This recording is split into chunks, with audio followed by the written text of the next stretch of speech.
Look at the question number 1, review exercise 11. Find the perimeter of square whose area is 676 centimetre square. बेटा जब भी perimeter find out करना हो या area मालूम करना हो, आपको उसकी लेंथ या साइड मालूम होनी चाहिए।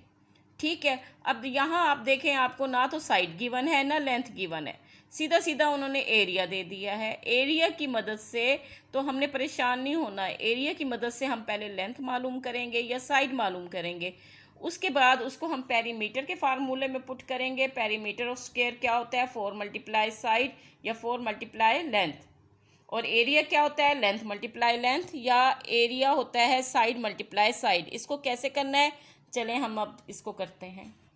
बेटा इस फिगर को देखें, ये स्क्वायर शेप है जो हमारे पास जो भी एरिया गिवन है, क्योंकि क्वेश्चन में लिखा हुआ है the perimeter of the square, यानी स्क्वायर शेप हमारे पास शेप है। कोई भी, ये गार्डन भी हो सकता है, ये कोई खेत भी हो सकता है, या कोई प्लॉट भी हो सकता है।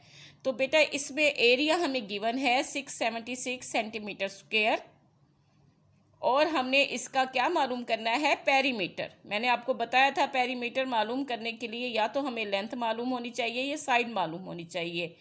अब दोनों चीज़ें हमें नहीं गिवन, तो हमने एरिया की मदद से पहले लेंथ फाइंड आउट करनी है और उसके बाद इसको सोल्व करना है। किस तरह? यहाँ देखें, हम लिखेंगे area of square is equal to 676 centimetre square. अब एरिया ऑफ स्क्वायर किसके इक्वल होता है? फार्मूला है लेंथ मल्टीप्लाई लेंथ। यहाँ जहाँ एरिया लिखा हुआ है बेटा इसकी वैल्यू पुट करेंगे, यानी उस जगह पे आप आराम से उस जगह लिख दें, इक्वल का साइन लगाएं, और लेंथ क्योंकि 2 टाइम्स आई है तो लेंथ का स्क्वायर ले लें। 676 centimetre square is equal to length, दोनों साइड पे स्क्वायर आ रहे हैं। अब दोनों साइड पे हमें लेंथ चाहिए सिंगल। पेरीमीटर फाइंड आउट करने के लिए हमें सिंगल लेंथ चाहिए। ये स्क्वायर फॉर्म में है, तो बेटा इसका हल ये है कि हमने स्क्वायर रूट लेना है। स्क्वायर रूट डिवीजन की तरह नहीं होता, आपने इसका साइन बेटा इस तरह बनाना है। ये देखें, जैसे आपके रजिस्टर की लाइन है इसके साथ, फिर आपने यूं स्ट्रेट लाइन और फिर ऐसे। ठीक है, ये देखें, ये स्क्वायर रूट का साइन होता है। इसको इस तरह डिवीजन की तरह नहीं बनाना आपने। ठीक है, ये स्ट्रेट लाइन, फिर स्ट्रेट लाइन, फिर देखें ऐसे। और मैं अभी बताती हूँ कि ये क्या होता है, क्योंकि ये आप फर्स्ट टाइम कर रहे हैं। Taking square root on both sides. Square root लेने से ये होता है कि जो हमारे यूनिट्स होते हैं वो सिंगल कंडीशन में आ जाते हैं। जैसे ये सेंटीमीटर स्क्वायर है, सेंटीमीटर हो जाएगा, और ये लेंथ स्क्वायर है, ये लेंथ सिंपल हो जाएगी, और 676 जो है इसका भी सिंगल हो जाएगा। कैसे बेटा? क्योंकि स्क्वायर रूट का जो कॉन्सेप्ट है वो 7th क्लास में है।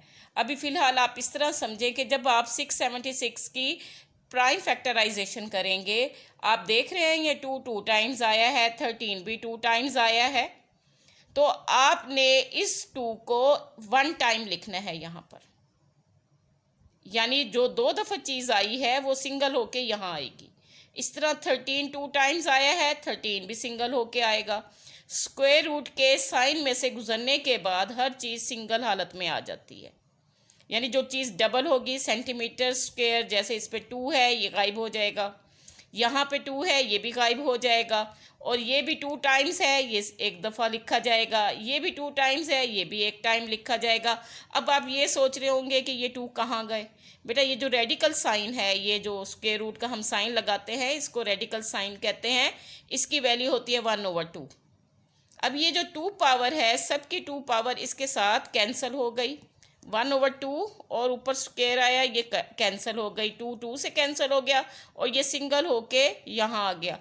अब जैसे मैं आपको बार बार बता रही हूँ ना कि ये जैसे 2 टाइम्स है सिंगल होके आया, 13 2 टाइम्स है सिंगल होके आया, सेंटीमीटर स्क्वायर का भी 2 गायब हो जाएगा स्क्वायर रूट के साइन से गुजरने के बाद। 7th में आप कंप्लीट ये कॉन्सेप्ट पढ़ेंगे। अभी आप ये समझ लें कि अगर कोई चीज़ डबल हालत में है तो उसको सिंगल हालत में लाने के लिए हम स्क्वायर रूट का साइन यूज़ करते हैं। अब इधर से 2 आया, 13 आया, 2 13 26 सेंटीमीटर, और ये लेंथ अब हमारे पास सिंगल कंडीशन में आ गई स्क्वायर रूट से गुजरने के बाद। बेटा यहाँ देखें पेरीमीटर स्क्वायर का फार्मूला क्या है, 4 मल्टीप्लाई लेंथ। लेंथ हमने फाइंड आउट कर ली थी, तो हम फार्मूले में पुट करेंगे 4 मल्टीप्लाई लेंथ की जगह पर 26 सेंटीमीटर। तो 26 को 4 से मल्टीप्लाई करें, 4 6 ज़ा 24, 4 2 ज़ा 8, 8 और 2 10, 104 सेंटीमीटर।